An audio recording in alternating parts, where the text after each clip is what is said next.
Class को शुरू करते हैं. So our second chapter is actually motion in two dimension.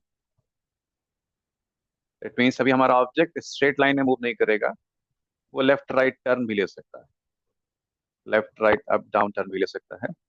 And most of the practical motion is in two dimension only, लेकिन उसमें से हम लोग को चार स्पेसिफिक डायमेंशन जिसके बिना आप स्टार्ट नहीं कर सकते इस वेक्टर्स. ओके, वेक्टर्स के बाद आपको एक कंसेप्ट समझना पड़ता है which is relative velocity and acceleration. उसके बाद दो स्पेसिफिक केसेस हैं.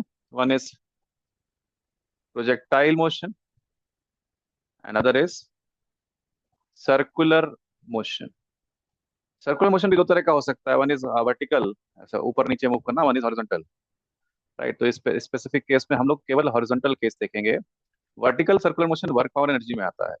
तो this will be horizontal circular motion.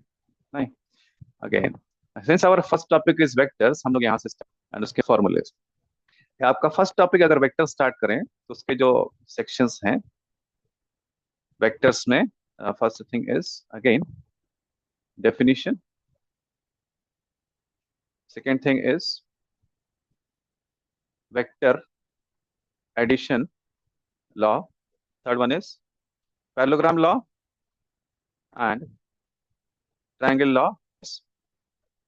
That is, उसके बाद आपका है एडिशन के बाद that is multiplication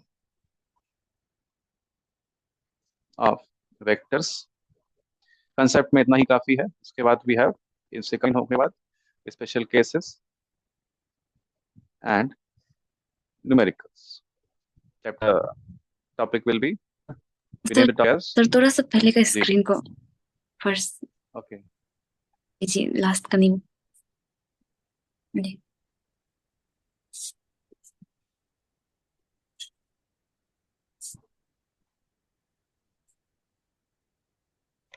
हो गया sir. Yeah.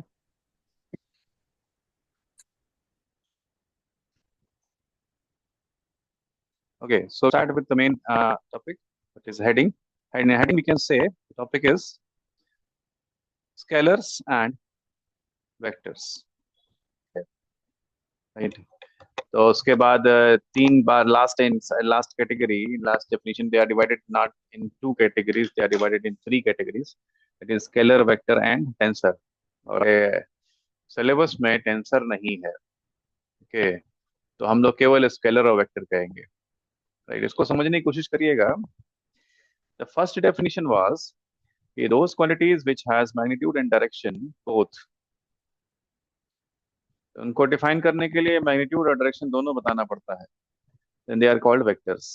If any quantity is represented by its magnitude and direction both, it is called a vector.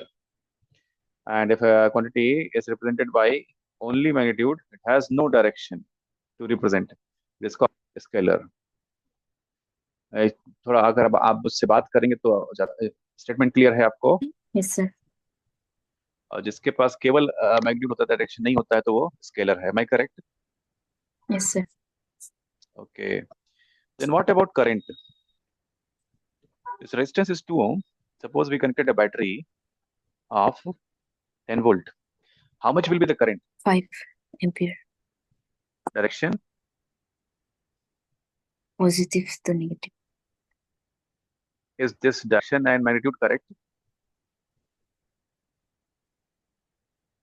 Yes sir. So current has magnitude, current has direction. So current is a Scalar scalar or quantity. vector? इसलिए scalar. Then तो या तो हमारा definition incomplete है, या तो current vector होना चाहिए, विच इज द केस. तो इसमें एक प्रोसेस का अलजेब्रा थोड़ा अलग है.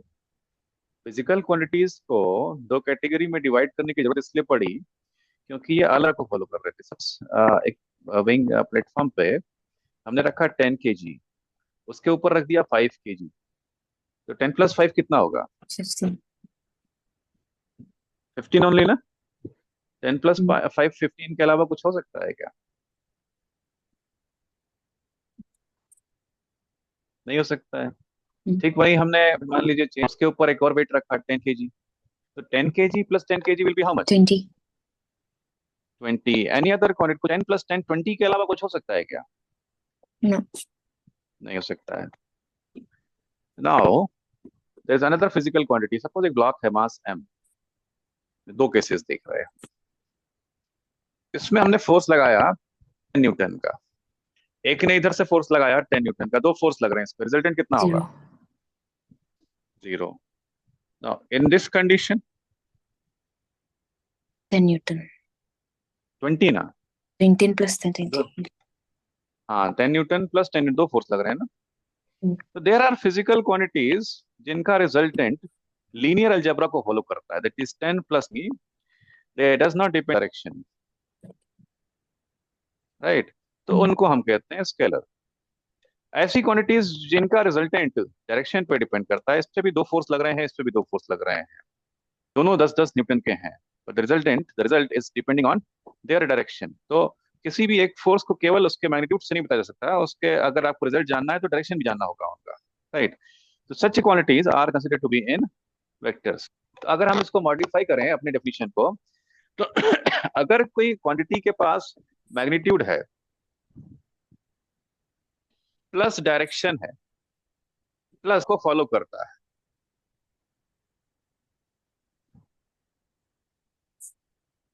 अगर ये तीनों कंडीशन सेटिस्फैक्शन और वो वेक्टर एडिशन लॉ को फॉलो करता है, then that quantity will be known as vector. Magnitude अगर जीरो हुआ तो फिर तो फिजिकल क्वांटिटी बची ही नहीं, it is not a quantity. अगर डायरेक्शन ना हो या वो वेक्टर एडिशन लॉ को फॉलो ना करता हो, इन दोनों में से कोई भी एक कंडीशन फेल हो जाती है, then that will be a scalar. Okay, इसको लिखने का जरूरत तो नहीं है, डेफिनेशन लिखना चाहेंगे आप? नहीं सर. ओके। आगे चल के ये प्रॉब्लम भी एक क्रिएट होती है कि कुछ क्वांटिटीज कभी वेक्टर्स की तरह अपने आप को शो करती हैं और कभी उनका नेचर स्केलर की तरह हो जाता है। मोमेंट ऑफ इनर्शिया, एरिया, ये ना तो स्केलर है ना वेक्टर है, क्योंकि टेंसर आपके एग्जाम में है नहीं या सिलेबस में है नहीं, इसलिए मैं डीप में जा नहीं रहा हूँ। कभी कभी कुछ क्वांटिटीज कभी ये स्केलर की तरह बिहेव करती हैं और कुछ सिचुएशन में ये वेक्टर की तरह बिहेव करती हैं, तो इनको हम अलग कैटेगरी में रखते हैं।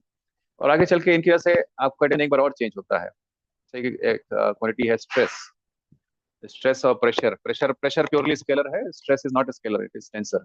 दोनों फोर्स अपॉन एरिया होते हैं जबकि। तो आगे चल के फिर जैसे अगर आप एमएससी में जाते हैं तो वहाँ पे फिर डेफिनेशन चेंज हो जाता है। If quantity can be represented as a single unit, it is scalar. If quantity can be represented as array, अगर मैट्रिक्स फॉर्म में आ जाते हैं, एक एरे या रो या कॉलम बना सकते हैं उसका, that is a vector. If a quantity can be represented only in the form of matrix, then that is a tensor. खैर उस डेफिनेशन तक नहीं है, टीजीटी पीटी और या आपका लीगल मेट्रोलॉजी एग्जाम के लिए यहाँ तक का डेफिनेशन काफी है, एक्शन है और वेक्टर एडिशन लॉ को फॉलो करता है, ऑल कंडीशंस आर फुलफिल्ड तो वो वेक्टर है। और अगर वो जैसे कोई भी कंडीशन फेल हो जाती है तो वो स्केलर है, क्योंकि वो लीनियर अलजेब्रा को फॉलो करते हैं। 10 + 10 = 20 होता है, 10 × 10 = 100 होता है, क्योंकि ये लीनियर अलजेब्रा को फॉलो करते हैं। और आप बचपन से लीनियर अलजेब्रा पढ़ते आए हैं टिल क्लास 10th 12th, जब तक ही वेक्टर इंट्रोड्यूस नहीं हुआ था, तो स्केलर्स को अलग से पढ़ने की जरूरत नहीं है, क्योंकि इनका मैथमेटिक्स आपको ऑलरेडी बहुत क्लियर है, ना पढ़ाया जाता है स्केलर अलग से। वेक्टर के केस में अलजेब्रा डायरेक्शन पे डिपेंड करता है, तो वेक्टर अलजेब्रा एक्चुअल में डिफरेंट है, राइट? तो इसीलिए वेक्टर्स ही आपको अलग से पढ़ाए जाते हैं, स्केलर्स नहीं पढ़ाए जाते। मेरी बात समझ में आ रही है? Yes. ओके। तो आने की जरूरत पड़ेगी, that is secondly vector algebra. किसी भी अलजेब्रा में कुछ बेसिक ऑपरेशंस होते हैं, कुछ कॉम्प्लेक्स ऑपरेशंस होते हैं। जैसे लीनियर अलजेब्रा में बेसिक ऑपरेशन चार हैं: addition, subtraction, multiplication, division, right? इसके अलावा फिर कॉम्प्लेक्स ऑपरेशंस भी होते हैं, जैसे एक्सपोनेंट है, लॉग है, सीक्वेंस सीरीज है, या फिर आपका जो ट्रांसफॉर्म थ्योरी है, that all in linear algebra. क्योंकि हम नए नए सेक्शन में आपको एंटर कर रहे हैं, तो वेक्टर अलजेब्रा में हम केवल बेसिक्स पढ़ेंगे। तो बेसिक्स में वेक्टर अलजेब्रा की बेसिक्स में 4 बेसिक ऑपरेशन होते हैं. First one is vector addition. Second one is vector subtraction. Third one is scalar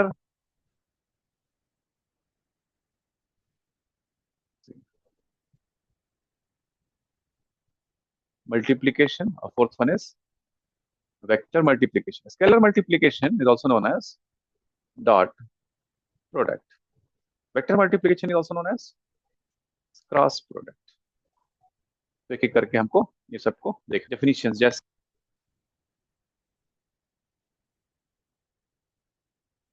types of vectors, क्योंकि ये बड़ा टॉपिक है. धीरे धीरे आपको, अगर आपने पहले नहीं पढ़ा तो धीरे धीरे ही क्लियर होगा पॉइंट बाय पॉइंट. तो अगली सब कुछ एनालाइज करने की कोशिश ना करें, धीरे धीरे. ये for example unit vectors, based on definition कुछ हम और चीजें बनाते हैं. जैसे व्हाट इज यूनिट वेक्टर्स, कोई बताएगा मुझे?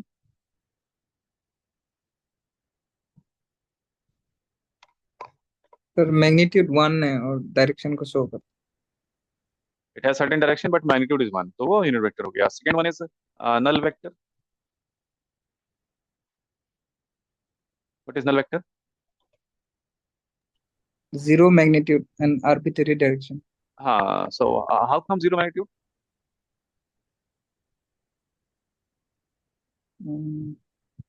जीरो मैग्नीट्यूड का फोर्स क्या एग्जिस्ट कर सकता है? नहीं. क्या किसी वेक्टर का मैग्नीट्यूड जीरो हो सकता है?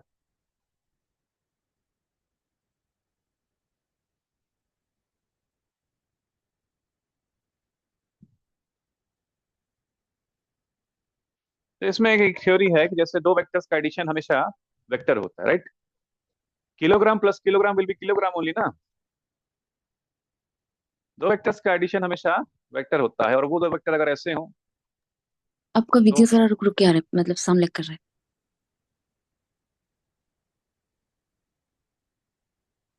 ओके. ऐसे तो यहाँ पे तो नेटवर्क फुल है.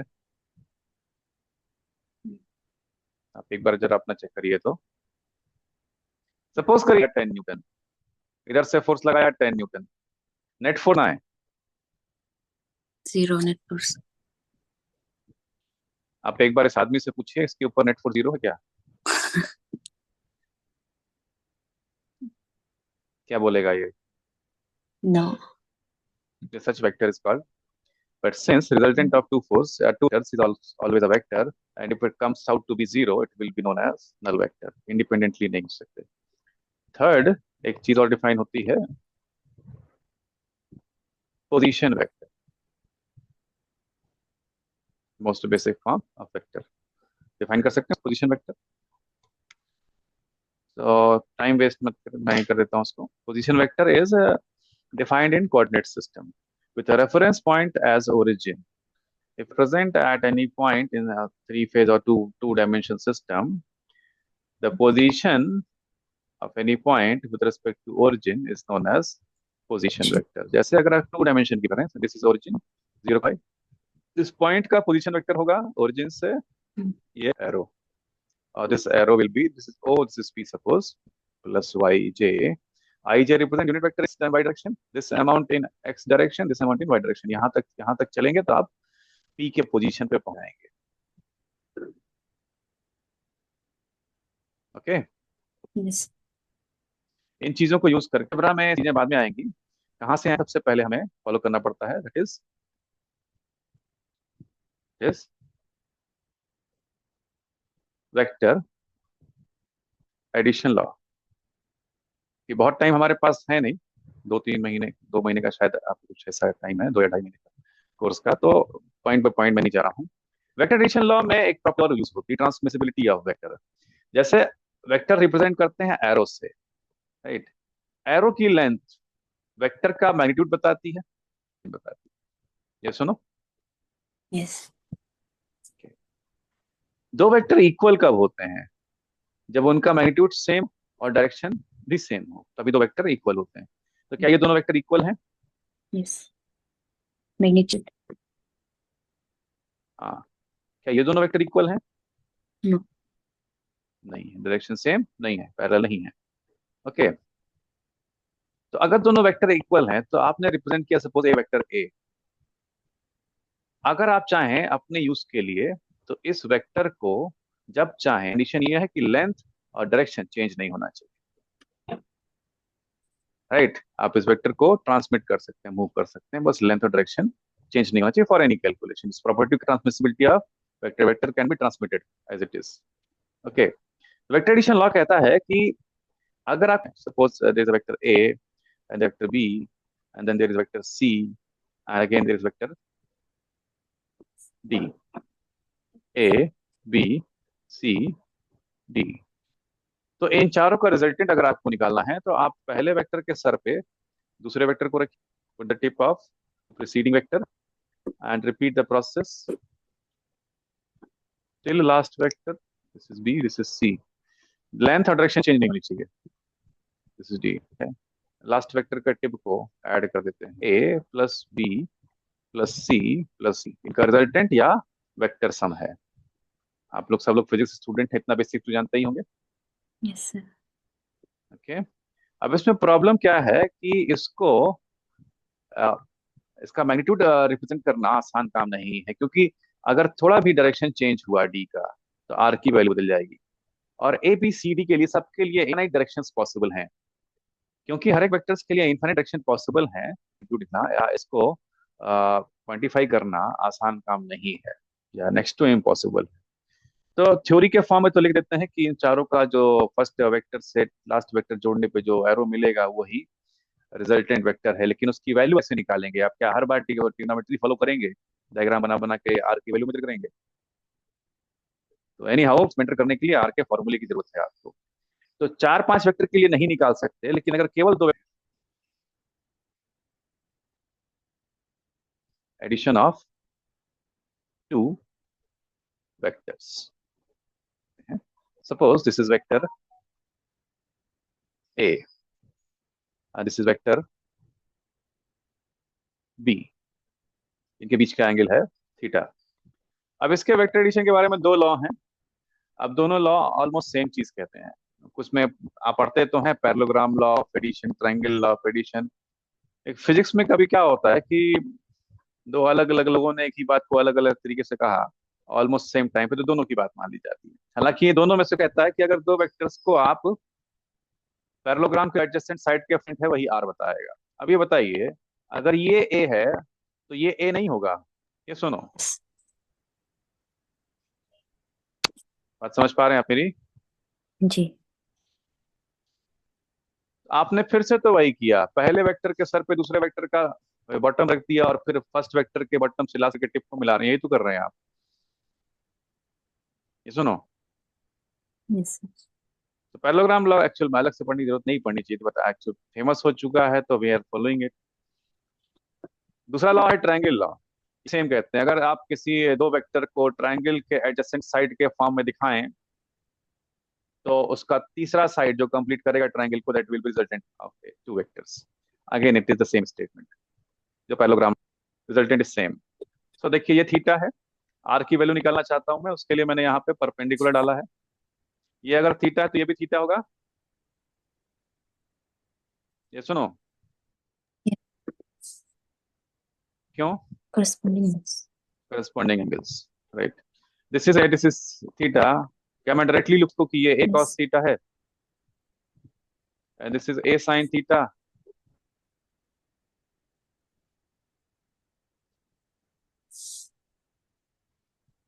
From this right angle triangle, can we write R is equal to A sin theta theta whole square. Can we write Yes. this A square sin square theta cos square theta plus 2A plus sin square theta 1. 1. तो बचा क्या? A square plus B square plus 2AB cos, right? Yes. Okay. No, किसी होता है Vector. Vector होता है, किसी भी वेक्टर का डेफिनेटली कंप्लीट नहीं होता जब तक कि आप उसका मैग्नीट्यूड ना बता दें प्लस उसका डायरेक्शन ना बता दें। फाई, तो from diagram tan phi will be how much? Hmm. B plus Yes, A cos theta,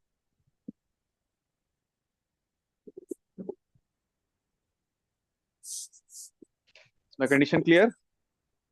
Yes, sir.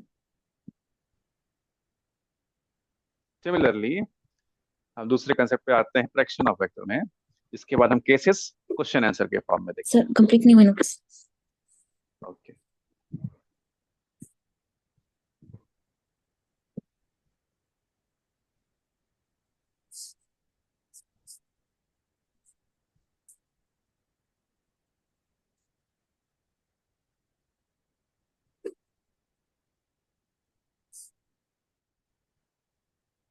Okay, sir.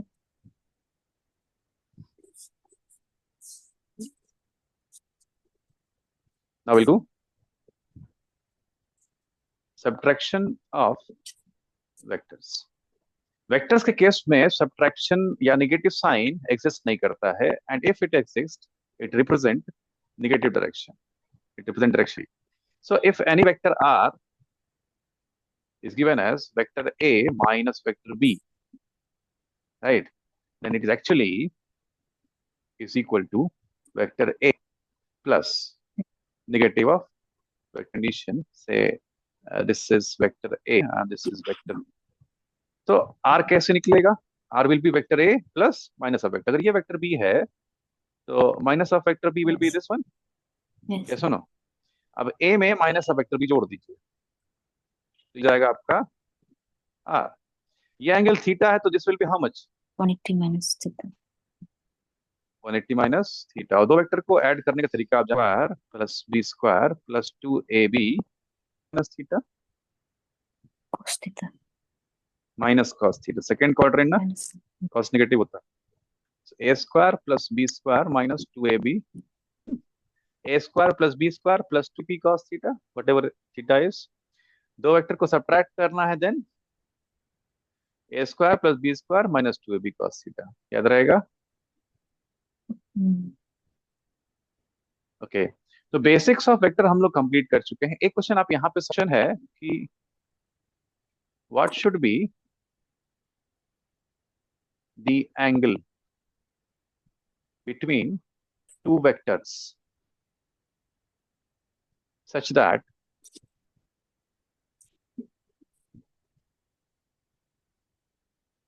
magnitude of their addition is magnitude of their subtraction. चलिए answer बताइए.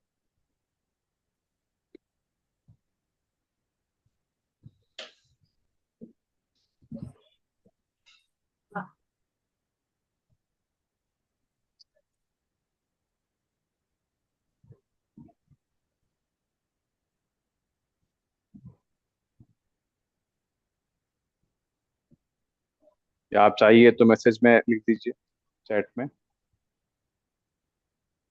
अगर आप solve कर चुके हैं तो, या आप जानते हैं.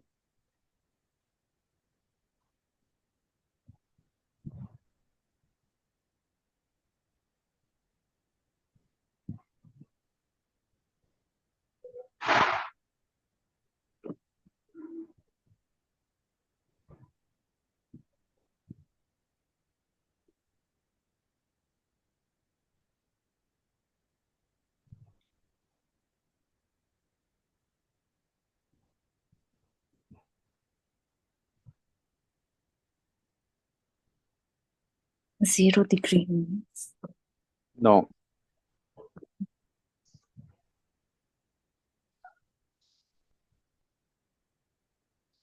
Ninety degree. No.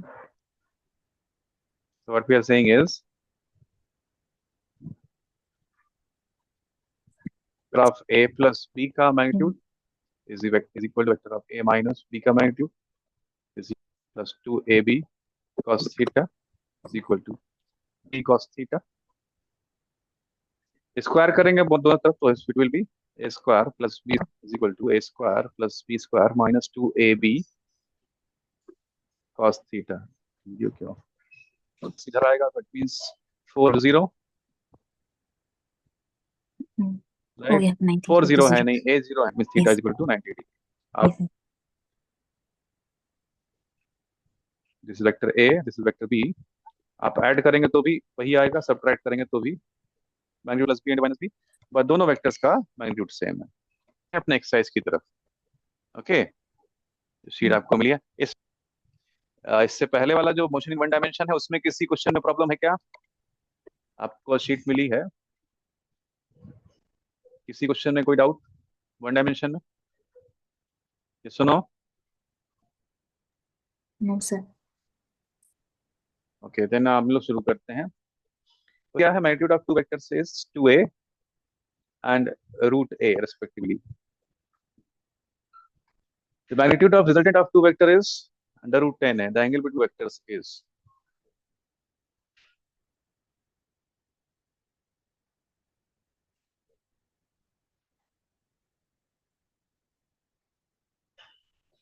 सॉल्व करें तो रूट 10 या दोनों साइड स्क्वायर कर देते हैं।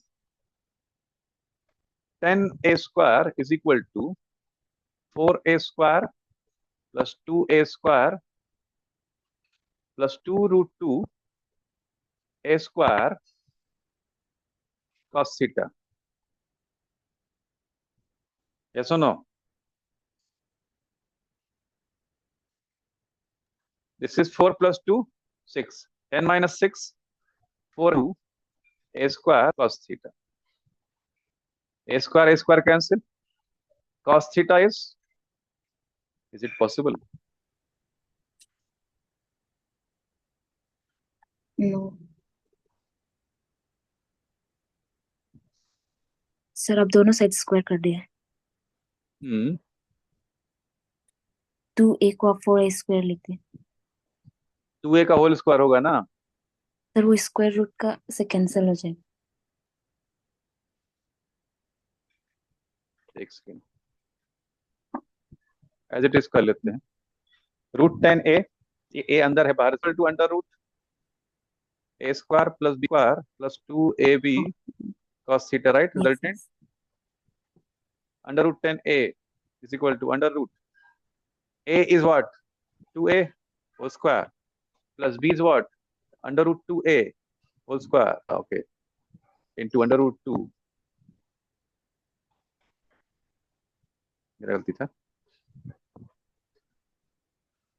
45 डिग्रीज। 2ab cos थीटा, अब इसको आप ओपन कर सकते हैं स्क्वायर करके, it is 10 plus 2a square, this is 4 root 2 cos theta.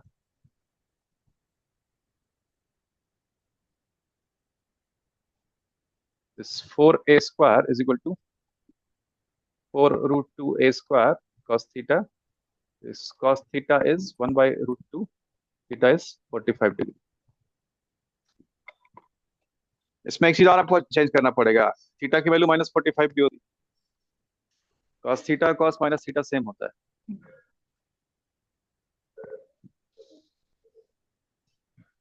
Question number 2 अभी तक आपने किया नहीं है, वेक्टर्स को करें क्या?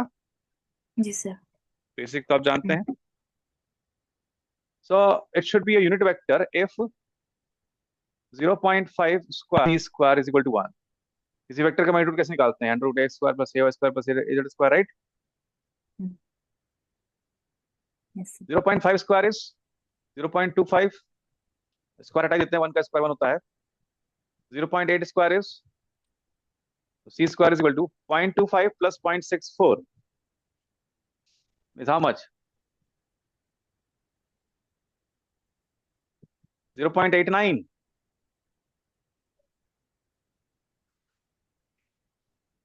C square is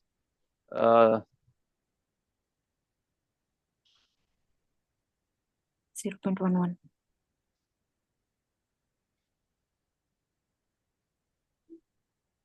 0.11. C is equal to under root 0.11. That is how much? B और C गलत हैं।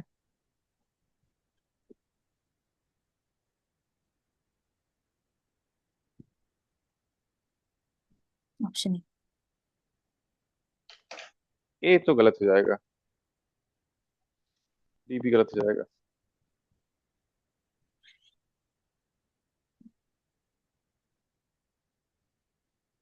सर, क्वेश्चन नंबर 2 है ना?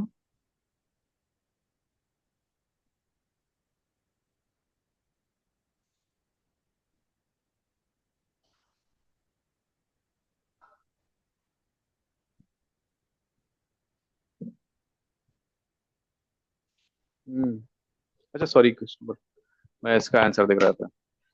This is 45. This is 8j plus xk is 16 plus 64 is 8. 0.2. Same question है.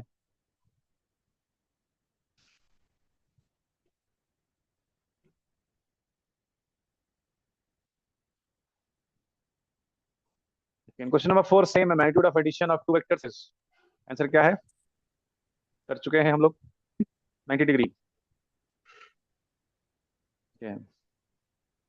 इसको छोड़िए, बाद में देखते हैं. किया है.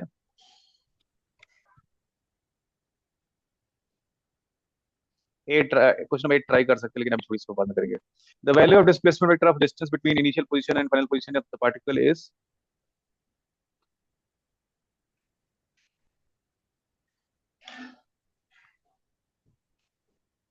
थ्योरी समझिए. The value of displacement vector for the distance between initial and final position of the particle is maximum or minimum? Maximum. Minimum. Distance traveled हमेशा ज्यादा होता है. Displacement is minimum of the distance traveled, right? What is distance? Okay, and also positive. किसी vector का magnitude कभी negative नहीं हो सकता. Negative sign is only related to direction.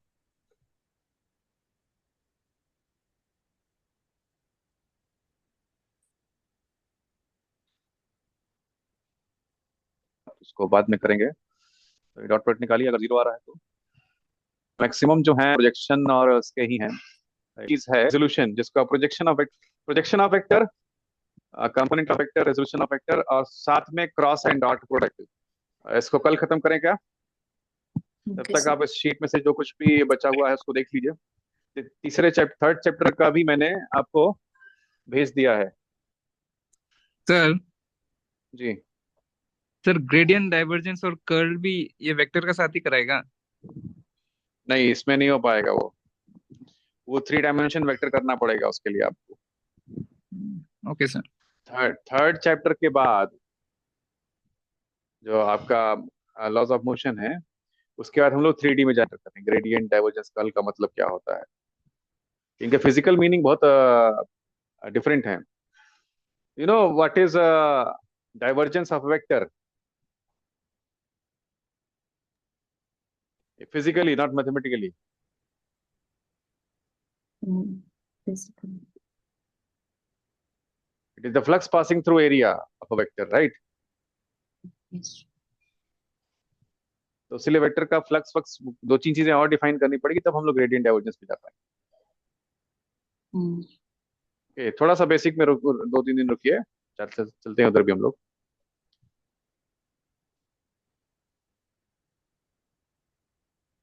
आप लोग को तो शीट पहले मिल गई थी. आप लोगों ने सॉल्व किया है क्या? हम sir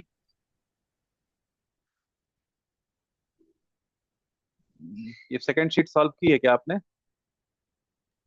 sir second sheet sir morning को ही मिला था, उसको नहीं किया नहीं सर. नहीं, सेकंड शीट तो सबसे पहले दिया था मैं. स्ट्रेट लाइन बाद में दिया था. ओ नहीं सर, वो स्ट्रेट लाइन को ही जो सॉल्व किया था. मॉर्निंग में मिला है उसमें स्ट्रेट लाइन लिखा हुआ, लेकिन वो एक्चुअली लॉज ऑफ मोशन पे है.